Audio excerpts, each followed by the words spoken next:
Los siguientes testimonios son historias reales de los miembros de la iglesia Hammam Menchunchon, Corea del Sur. Estos testimonios fueron presentados en Canal C y han sido doblados al español.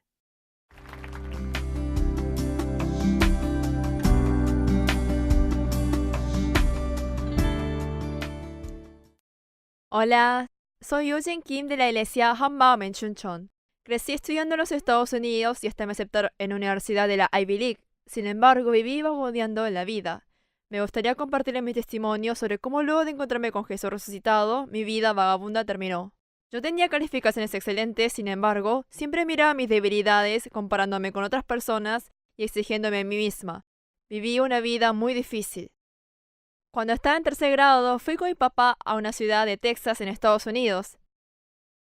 En ese entonces yo solo sabía las mayúsculas del alfabeto de inglés, pero tenía tendencia a aprender rápido los idiomas. Por eso, desde sexto grado, fui una alumna que acostumbraba a recibir sobresalientes. También le pedí a mi tía que me enviara libros de textos de Corea para no olvidar el coreano y seguir los planes de estudio de las escuelas de Corea y Estados Unidos al mismo tiempo. Al estudiar de esta manera, sentía que era fácil los estudios del colegio regular. Por eso hice un programa acelerado al ingresar en la secundaria y ahí también recibía el halago de los profesores por ser una alumna sobresaliente. Así yo me convertí en un modelo ejemplar para los otros chicos dentro de la comunidad coreana, del exterior, y otras madres consultaban a mi mamá qué debía hacer para que les vaya bien a sus hijos en los estudios. Hubo una mamá que trató de vestir a su hijo con la misma ropa que la mía, y más tarde también escuché que fui una fuente de envidia por algunos chicos del entorno. Yo asistí a una escuela secundaria de ciencia clasificada en el 0,1% superior dentro de las secundarias estadounidenses. También me convertí en la mejor alumna en el primer semestre de mi último año, y en el segundo semestre me gradué como la mejor estudiante. Luego recibí becas de algunas grandes organizaciones de Estados Unidos y me aceptaron entrar en la Universidad Ivy League. En mi alrededor, viéndome a mí, querían recibir consejos de cómo debían hacer para tener esos resultados. Sin embargo, yo no les podía aconsejar que sean como yo a aquellos chicos que me preguntaban. A decir verdad, en toda la secundaria no me podía sacar el pensamiento de que era incapaz de mí misma. La razón era porque solo veía los mejores aspectos que tenían los estudiantes sobresalientes y ejemplares que estaban en mi alrededor. Aunque mi nivel aumente, no podía ver mis cualidades. Pensé que solo era buena en obtener buenas notas. Tenía un amigo que estaba justo debajo de mí, pero él era muy bueno en la escritura. Por más que era buena en los estudios, mis amigos tenían mejor personalidades y temperamento que yo. Todos sus dones parecían superar cualquier cosa que pudiera tener y me sentí completamente insignificante en comparación con los demás. Con estos pensamientos me desanimaba y aunque me hayan aceptado en la Universidad Ivy League, no sentía haber logrado nada, no estaba satisfecha de mis capacidades, ni tampoco sentía alegría por ella. Mi familia estudió durante mucho tiempo afuera, por eso teníamos dificultades económicas. Por eso al final decidí renunciar a la Universidad Ivy League y preferí entrar a una universidad del estado que eran más económicas. Ingresé a la Facultad de Ciencias de la Computación. Esta universidad está dentro de los 7 más importantes en la materia de computación de Estados Unidos. Y ahí también logré entrar a un grupo de programas rigurosos de honor, por eso quise comenzar la vida de estudiante con un corazón nuevo. Pero al poco tiempo me quedé impactada al darme cuenta de que era totalmente diferente a la facultad que yo pensaba. La universidad era simplemente un nivel más alto que el que me habían enseñado en la secundaria. Luego, después de graduarme, haría lo mismo que estaba haciendo en la escuela, en un trabajo que encuentre. Entonces tendría que estudiar, investigar y trabajar a este ritmo intenso para mantener mi estado social y mi sueldo por el resto de mi vida. Desde ese momento no podía estudiar. Aunque quería estudiar, como había perdido la ambición en el estudio, comencé a faltar a las clases y me pasaba el día leyendo libros o mirando películas. Como mis notas que caían del grupo de becas y del grupo de honor, me dieron una advertencia, pero al final terminaron retirándome. Al verme a mí misma cómo decaí tan rápidamente, me sentí frustrada al pensar en cómo una persona puede caer de esa manera y no podía dormir. Pero cuando lograba hacerlo, esperaba que no llegue el día de mañana. ¿Cómo escapo de la vida de un ciclo interminable de trabajo sin sentido? Al pensar en eso, cuando estaba preocupada pensando en cómo salir de este círculo de la vida, comencé a pensar seriamente en el arte. Desde que era pequeña, lo había enterrado con el fin de perseguir lo académico y el éxito. Aunque el arte era inseguro y poca la garantía del éxito, pero era algo que yo quería hacer y tenía pasión por ella, con un corazón desesperado aposté mi vida en esto. Decidí sin que sepan mis pares y como comencé un poco más tarde que los demás, puse toda mi pasión en el arte. No quería desperdiciar las horas que tenía para dormir, por eso quité la cama de mi habitación y pegaba un ojo a ratos en la sofá del living. Pero como tampoco quería desperdiciar esas horas, entonces pasaba toda la noche en el edificio de arte. En ese entonces adelgacé 14 kilos. Mi compañera de cuarto me dijo que no parecía vivir como una persona. Sin embargo, al hacer así, los profesores y mis compañeros me reconocieron por mi capacidad sobresaliente. Sin embargo, yo no estaba satisfecha de esto, porque cuando comparaba mis trabajos con los artistas más grandes que yo tenía como modelos a seguir, veía que mis trabajos de artes eran insuficientes, que apenas podía respirar de la ansiedad y me sentía intranquila. Si yo aposté mi vida en esto, ¿era esto todo lo que podía mostrar? Este tipo de pensamientos me llevaron a una desesperación aún más profunda. No había ni una pizca de satisfacción en mí.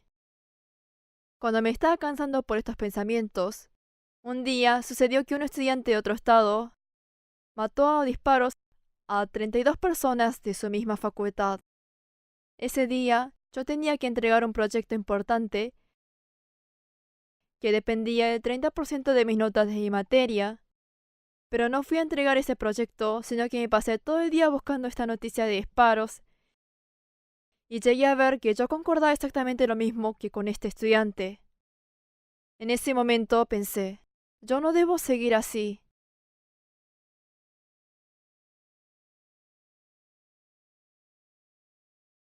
En esos tiempos, en la oficina donde trabajaba, comenzó a trabajar una persona que iba a una iglesia coreana.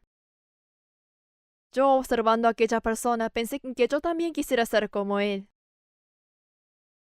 Esta persona era diligente y trabajaba muy bien. Siempre se veía que tenía un corazón tranquilo. Mientras lo miraba a él, me pregunté si Dios podría mostrarme cómo vivir la vida de la manera que debía. Yo también quisiera vivir esa vida.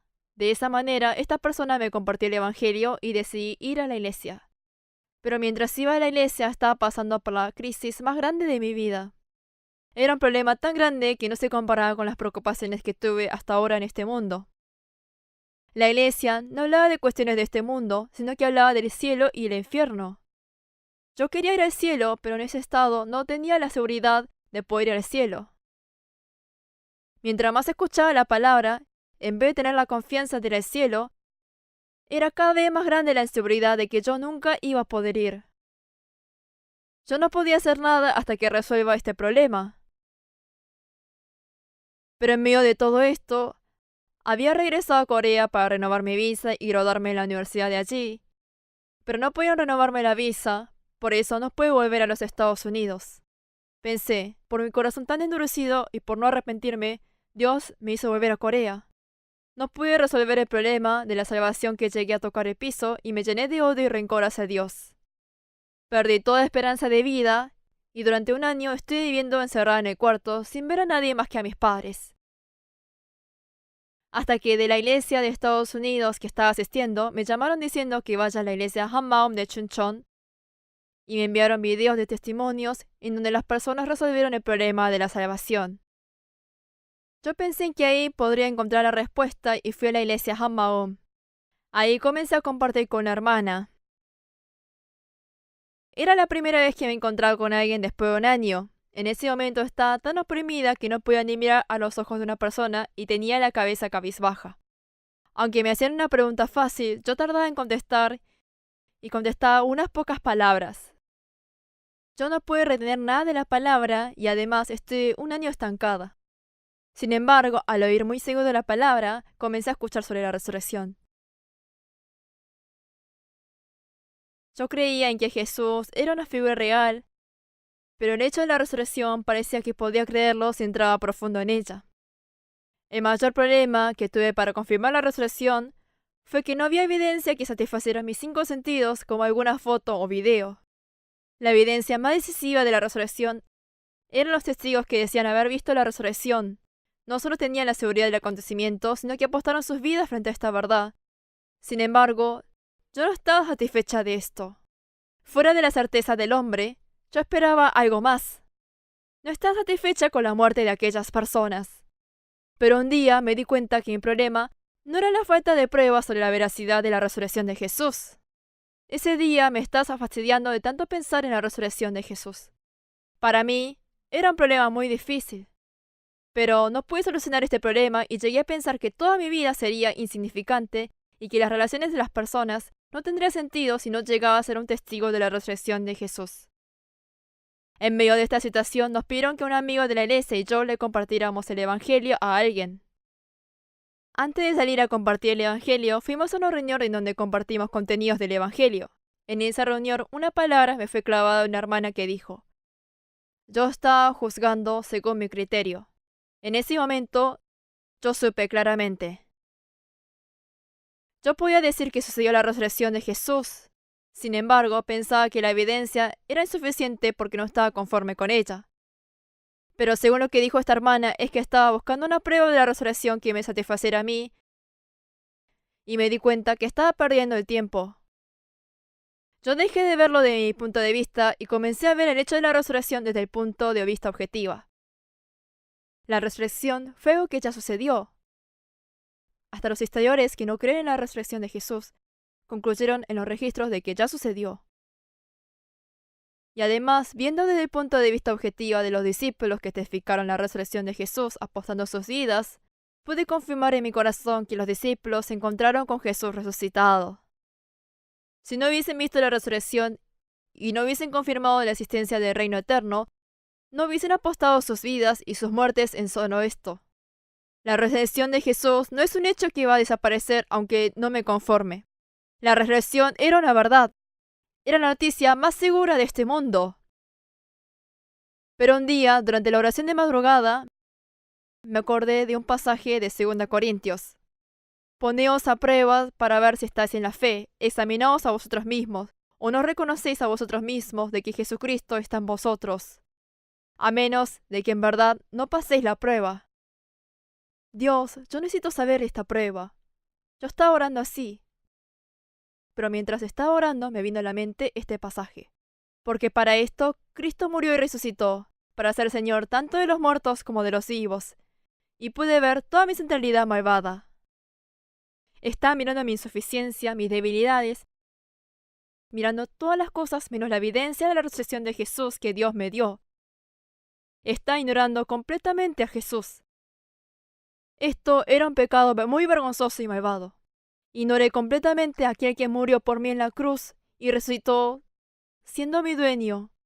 Lo estaba dejando solo, mientras yo estaba depositando cualquier tipo de suciedad en mi corazón, y estaba dejando a Jesús a un lado. Pero Él me siguió esperando, aún me tuvo paciencia y me continuó amando. Aunque yo escuchaba de las mentiras del diablo, lo ignoré y seguí malentendiendo las cosas. Él me seguía diciendo que me amaba. Yo confesé con lágrimas, arrepintiéndome a Jesús, diciéndole que me perdone, que Jesús, siendo mi dueño, mi Dios, yo lo había ignorado, que me perdone. Me arrepentí de esta manera y me di cuenta de la razón por la cual estaba teniendo una vida tan difícil. Yo quería ser Dios mismo. Yo, siendo Dios, quería que todo esté perfecto y quería que todo funcione a mi manera. Aunque esté en lo alto, quería subir más alto. Por eso, no tenía nada de alegría ni paz. En caso de que yo suba hasta la cima de este mundo, o aunque sea reconocida como la mejor científica o artista del mundo, yo no me hubiese conformado. Al ser yo la dueña era todo según mis criterios, según mi codicia, juzgaba todas las cosas. Así es como yo viví tan difícilmente. Por eso yo estaba llena de quejas. No estaba conforme con las habilidades y talentos que Dios me había dado. Viví la vida como una tonta. Pero ahora ya no tan válido frente a la salvación, porque Jesús resucitó. Por medio de la resurrección me arrepentí y creí en Jesús como dueño, y ahora vivo la esperanza del cielo y vivo el día de hoy. Mi vida también cambió. Ahora cuando hablo con alguien, levanto la cabeza y miro los ojos de la persona y así conversamos naturalmente. Recientemente, con una hermana de la iglesia con quien estuve compartiendo durante un año, tuve una charla larga de unas cuantas horas y le conté en detalle la historia de mi vida. Pero luego de eso, ella me dejó sorprendida. Es la primera vez que supe que podías hablar durante tanto tiempo. Y la primera vez que supe que hablabas tan bien el coreano. Esto es realmente obra del Espíritu Santo.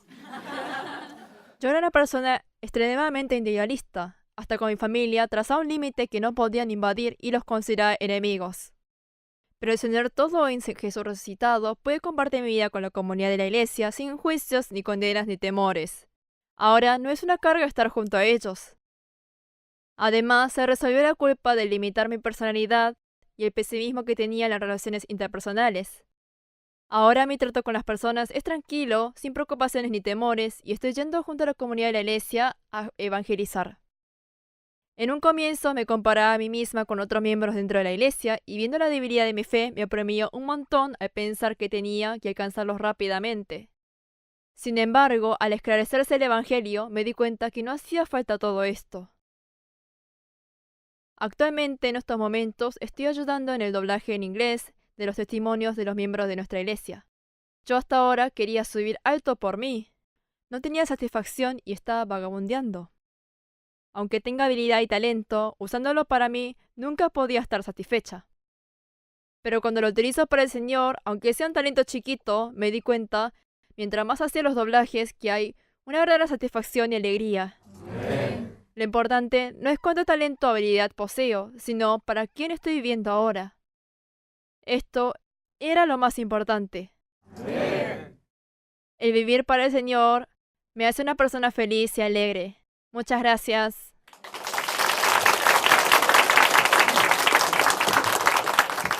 Visítenos en facebook.com HMU Only Jesus o búsquenos en Google escribiendo HMU Solo Jesús.